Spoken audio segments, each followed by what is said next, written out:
Hey yo, what's up everybody? It's B Militant. Welcome back to our channel. And you guys, today what we're going to do is go over and react to the Ron Rivera, Mayhew press conference from last night from after our first round pick. And I just want to go through some of this stuff and react to it. And I think there's some really good questions in here. And then I'll upload this. So let's get started. Hey guys, what was the thought process on trading down? Yeah, well, as we talked about before, we had 6 picks. We had 3 picks that were in the 6th and 7th round. We felt like we needed more picks in the middle rounds of this draft. We thought Yeah, we need more picks because of what we gave up for Carson Wentz. You should just say that.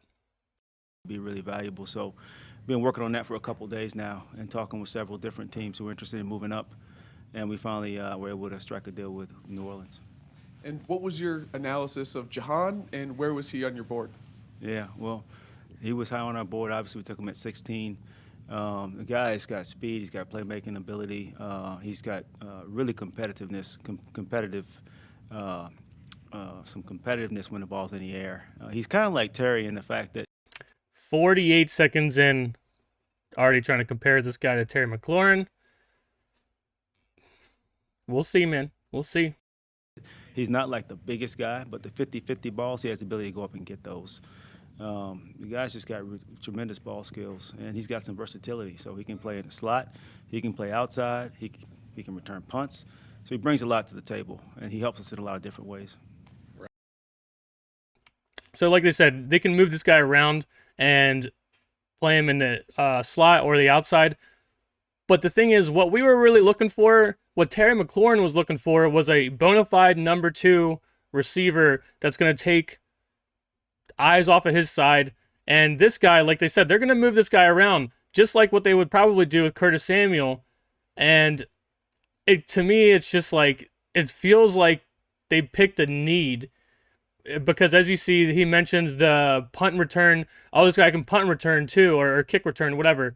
And we had to let go of, or we let DeAndre Carter walk because of money, because the Carson Wentz stuff. So now they traded back to get picks back that they didn't have because of Carson Wentz deal, and then now they're also picking a guy who can do this and that and whatever. The guy can punt, the kick return, because DeAndre Carter's gone now. We don't have a guy. So it feels more to me like we're picking a need than we picking the best player available, or maybe like getting even more picks in the draft or whatever. Let's move on. You'd obviously spoken of the need to get Carson Wentz some weapons. Can you break down maybe what you saw out of that wide receiver field? There were so many of them, and did that give you confidence in moving down? It did. We based on the way we had things evaluated, we had several of them in the first round. And so moving back, we felt pretty comfortable with it. And probably the biggest thing, more than anything else, though, is one of the guys we really liked was there. And that's why we jumped on it. I think that's really good about the way he plays, that you really appreciate, is that he goes after the football. He's got a tremendous catch radius, as you saw by some of the highlights. His focus on the ball is tremendous. And as Martin talked about, on those 50-50 balls, he's coming down with it. I mean, he really is. So you're excited about that. It reminds me of Deshaun Jackson a little. Timeout. So what NFL offense is throwing a 50-50 ball to Deshaun Jackson or a 5'11 receiver? Because right now it just seems like, to me, they're trying to justify this. They're throwing out, oh, this guy's like Terry McLaurin, this guy's like Deshaun Jackson. Who's throwing a who is making offensive schemes to throw a 50-50 ball to Deshaun Jackson? No, they're having him go deep. That's what Deshaun Jackson does. That he's taking the top off the defense, and that's what this guy should be doing, seeing that he's not a guy who's going to be going, he's not going to be going up for 50-50 balls in the NFL. A little bit, he reminds me of Steve Smith a little bit, a guy a little bit smaller in stature, but plays bigger than that. And that's what we feel pretty comfortable and very confident about it. As Martin said, you watch him, he lines up in the slot, he winds up as a Z, he winds up as X, and he also has some punt return ability as well.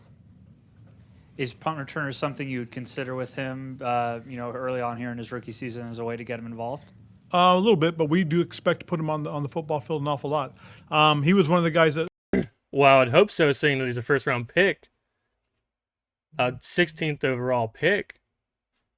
our offensive coaches had rated a lot higher, and so we spent a lot more time on him just because they felt so confident about him in terms of a. So this is foreshadowing here, and I'm going to explain what he just said. We spent a lot of time on him because of our offensive guys or our coaches or whoever, the scouts, whoever, I don't know who he's talking about.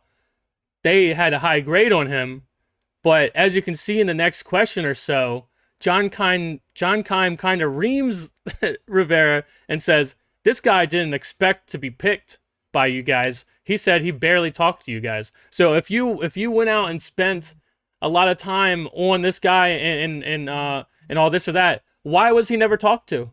Why was he an afterthought in your plans that you're now trying to come up here and make it seem like this was the plan all along? And also another thing I want to point out before I go any further, I seen this comment down here that I want you to pay attention to. This guy, Will Van Denk, he says, you can tell by their demeanor this didn't go the way they had planned. Now, I want you to remember that while you're watching them speak here, and that comment is just so true. It's so true. All right, so let's continue. Fit. We had a couple guys that we had, true fits on, and he was one of the guys. And so, like Martin said, and this guy fits the offense because we need another Curtis Samuel, a guy that can just move all around. We don't need a big red zone target. It's not like Logan Thomas just had his knee blown out last year, and we're just expecting him to come back. Now, granted, I do agree with this, and a lot of people have been saying this. We can't really judge this pick yet until we see what they do with the second, the third and fourth round picks that they also acquired.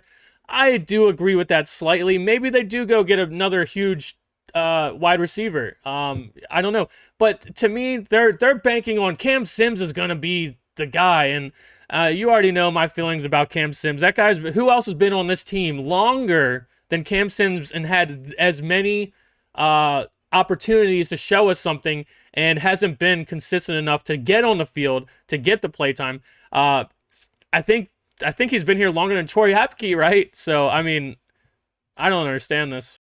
then I said, he's one of the. But yet again, watch their demeanor in all the questions and stuff. Watch the way that they are acting. Do they look happy? Do they look like they just stuck it to people and oh man, everybody clap, man, like we just got a dog. We got the best receiver in the draft or something. They don't look so happy, right? The guys that we had rated highly in the first round. And Martin, you spoke about wanting to trade back. When did that kind of become a reality for you that you felt like you could get it? Was it right when you guys were on the clock? And was that deal maybe easier than you expected, or was it harder to swing that? How did the whole thing come together? Well, we had several teams that we were talking to over the last couple of days, we had actually when we did trade back and we're getting ready to make our pick, we had some of those same teams were still calling us. So we could have gone back again if we wanted to, but we felt like Jahan was too valuable in that spot to take. This is classic. This right here shows you they just don't know what they're doing. They don't know what they're doing. What they did was when they traded back from 11, they thought that Chris Olave or Kyle Hamilton, someone was going to fall to them. Elite talent was going to actually fall to them, and they were going to acquire those other picks. And it was going to be a win-win. They thought that they were getting ahead. They thought that, this is going to be the best play possible, and it didn't work out that way. And now look at the look on their faces. And then he also now admits that they wanted more picks in the middle of the draft. And you've heard Ron Rivera say this all the time. Oh, this is the deepest draft, right? This is the deepest draft because there's guys who didn't come out because of COVID into NFL or whatever. Now they're all here. Now this is a deep draft. They want more picks. And also they wanted to get those picks back that they lost for getting Carson Wentz or whatever. They want more picks. Okay, so when Chris Olave is not there, when Williams isn't there, when that defensive tackle Davis isn't there, when Kyle Hamilton isn't there, when all the elite talent isn't there at 16, and you're not picking a quarterback, someone, high profile, like whatever, like a quarterback's a big profile pick. When you're there at 16, and then you're also telling me you had 3 more teams offering you to move back again and acquire more picks, and you didn't do it, you're telling me right now that you basically panicked because you already know you screwed up moving back the first time, and you didn't get what you thought. They didn't slide down to you like you thought. So now you stayed put, and you were like, we need to pick somebody here because we can't do this again and expect someone to be there. But wasn't your whole philosophy getting more picks? Didn't you need more picks? Didn't you want more picks? Oh, so now you have a 3rd and a 4th round. How about we get another 2nd round pick? Or, how about we actually, if this is the deepest draft, why aren't we getting as many picks as we can? If that's your philosophy, you just told us that's kind of your philosophy. 6 picks wasn't good enough. You want more picks because this is a good draft. But you had a choice when the elite talent wasn't there at 16. Like, you were hoping somehow someone that you wanted, that everybody wanted, slid down to you. Now they're not there. You picked a guy that is a fit, a guy who can kick as a returner. So this looks like these guys don't know what they are doing, and he just kind of tells you that. He just kind of straight tells you that right here. Oh, we could have traded back again, but we didn't because we got screwed the first time. Is what he's telling you right now. These are the people running the team.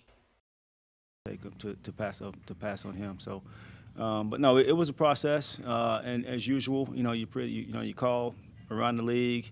You narrowed down the people who are really serious, and we had discussions about the different options and which option was best for us in terms of moving back. Yeah, Ron, just to follow up on that, how much of that, you always talk about reacting in the moment. So, 2 receivers went ahead of you guys. So how much were you kind of reacting to the stuff that played out in front of you? Not necessarily that as much as, you do this based on how many players you feel fit the need that you have.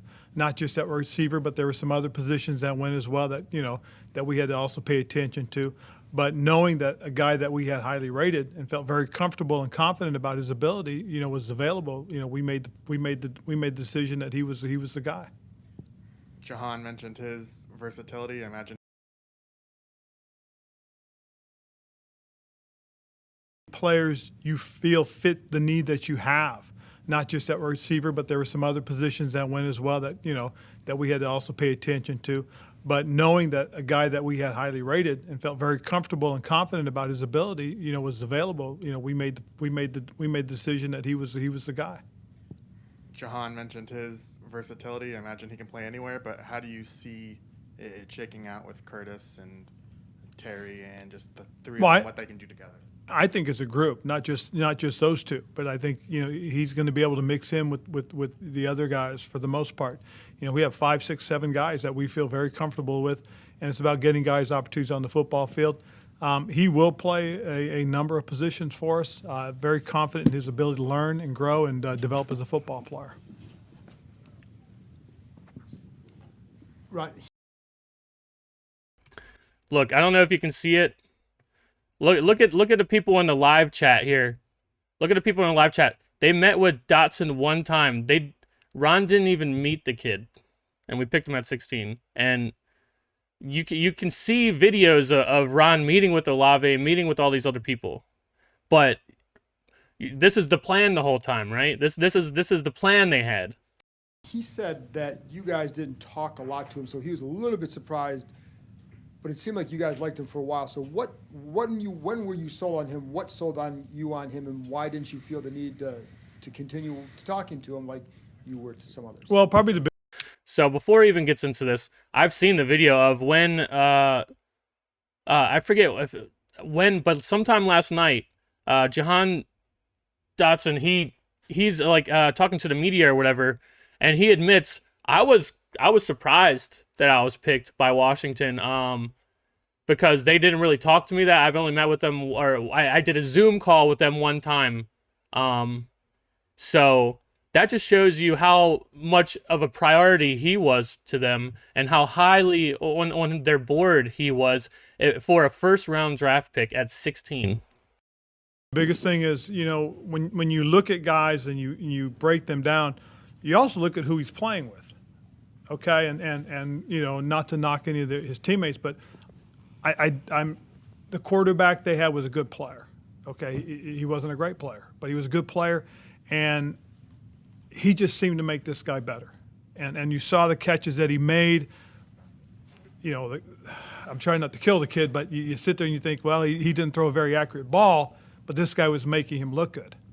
He caught over, he caught for over 1,000 yards. I mean, he set records for Penn State, and you just know that there's more to him because, it's not like there are a lot of weapons there around him.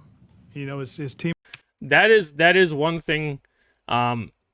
Yet again, I'm sure everyone thinks that I hate Jahan Johnson or Dotson, but I've seen an interview with the guy. Seems very humble, like a nice guy.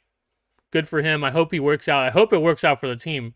But one thing I will say about what he did at Penn State was that seems to be very true. He didn't have other people taking the targets off of him, kind of like how Terry McLaurin here doesn't have people taking targets off of him, and he was beasting without having anybody else opposite of him.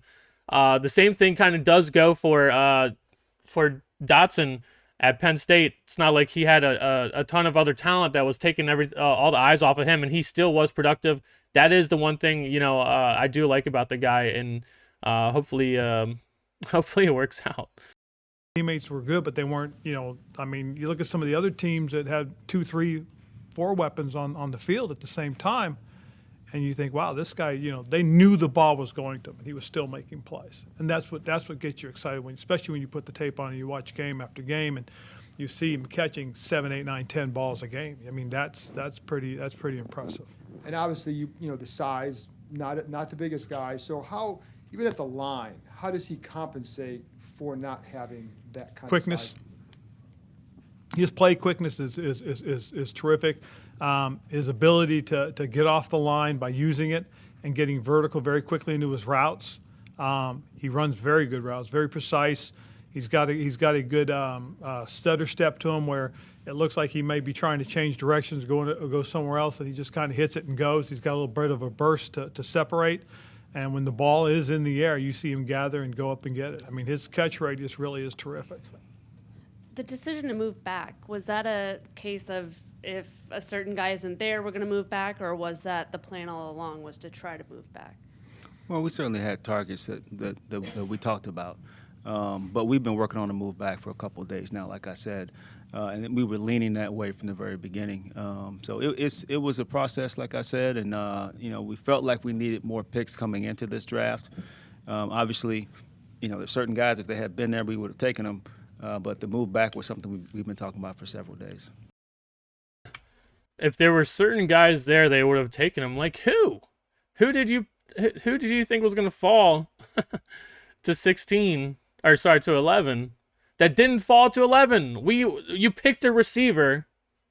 You knew we needed a receiver. You had three of them there, and then you had Hamilton as well. I wanted to pick an offensive weapon personally, but whatever. Kyle Hamilton seems like he's going to be a beast. We had a chance to do something to get. We need playmakers. All this other shit. This guy can return punts and shit. You could have found a dude in the middle or end of the draft that did that type of stuff. But to me, it just feels like they reached for all this stuff. I'm going to just end the video here because this is already 20 minutes long. And I don't want to waste your whole day watching this. But go and watch this press conference. Look at people in the chat. They're pretty much clowning them. People in here in the comments. Some people like it. Some people don't. But I think the most telling comment, which I commented on, is this guy said, "You can tell by their demeanor this didn't go the way they planned it. It didn't go well. They don't seem very happy. Olave at 11 or Dotson and plus 2 players. We'll see. I don't know what these guys are talking about. Why not Kyle Hamilton? I like Dotson, but I liked Treylon Burks more. Can someone explain? Bro, you had Kyle Hamilton right there. I don't know, man. I don't know, man. And we keep seeing this comment over and over. Trading a Ferrari for 2 Toyotas is to choose mediocrity. That's exactly how I feel.